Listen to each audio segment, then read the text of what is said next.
वर्षा आधारित और काली मिट्टी वाले क्षेत्रों में नमी संरक्षण के लिए वैकल्पिक भूमि प्रबंधन तकनीकियाँ अधिक प्रभावी होती हैं, जैसे उभरी हुई क्यारी, चौड़ी पट्टी नाली, मेड़ व नाली और नाली सिंचित उभरी क्यारी विधि।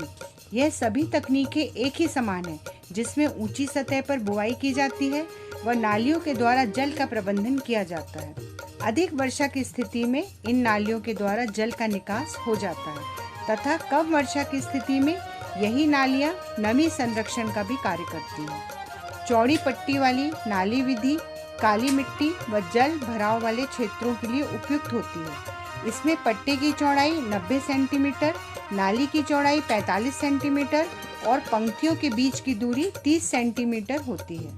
इसी तरह से उभरी हुई क्यारी विधि से जल का प्रबंधन आसानी से किया जाता है व इसमें पोषक तत्वों का परिवहन व परिवर्तन प्रभावी ढंग से होता है। नाली सिंचित उभरी क्यारी विधि ऐसी तकनीक है जिसमें सिंचाई नाली की सहायता से की जाती है एवं उभरे हुए पट्टे पर फसल की बुआई की जाती है। यह विधि उन क्षेत्रों में लाभदायी है जहां पर भूमिगत जल का स्तर कम हो रहा हो व खरपतवारों में नीदानाशकों के प्रति प्रतिरोधकता आ गई हो।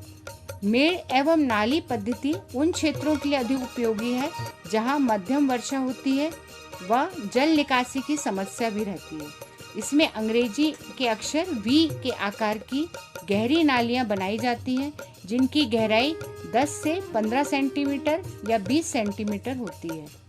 कृषि विज्ञान केंद्रों के द्वारा नमी संरक्षण के लिए इन विधियों को खरीफ व रबी फसलों की बुआई के लिए प्रचलित किया जा रहा है।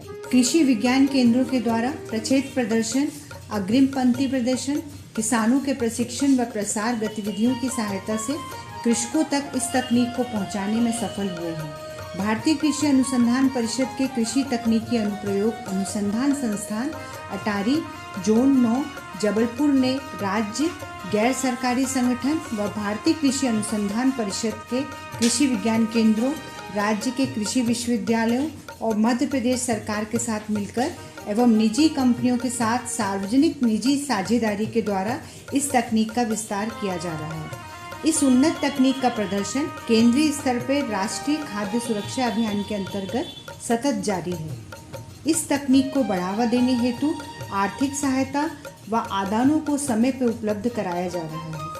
राज्य स्तर पर इसे मध्य प्रदेश के किसान कल्याण एवं कृषि विकास विभाग व कृषि अभियांत्रिकी निदेशालय के द्वारा प्रचलित किया जा रहा है, जिसमें किसानों के खेतों पर प्रदर्शन, कस्टम हायरिंग सुविधाएं प्रदान करने के साथ ही इस तकनीक से बुआई करने वाले कृषकों को यंत्रों पर सब्सिडी प्रदान की जा रही है।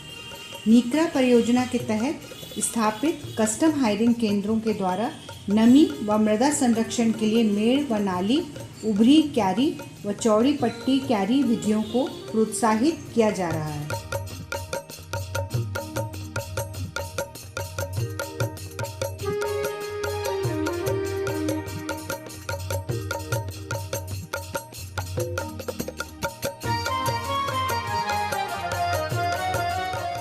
अटारी जबलपुर के प्रयासों से वर्तमान में मध्य प्रदेश राज्य में सोयाबीन की बुआई मेड़ व नाली पद्धति के द्वारा लगभग 32 लाख हेक्टेयर क्षेत्र व उभरी हुई क्यारी पद्धति में 1 लाख हेक्टेयर क्षेत्र में की जा रही है। Raised bed planter, ridge and furrow maker, broad bed furrow planter जैसे यंत्रों की सहायता से फसलों की बुआई इन विधियों से सरलता से हो जाती है, जिसके कम समय में ही अधिक क्षेत्र में बुआई हो जाती है। इनके द्वारा एक से अधिक पंक्तियां एक ही समय में बनाई जाती हैं एवं बीज व खाद दोनों को एक ही साथ बुआई के समय दिया जाता है। इन विधियों द्वारा फसल की बुआई करने से बीज की मात्रा में लगभग 20 से 30% की बचत होती है।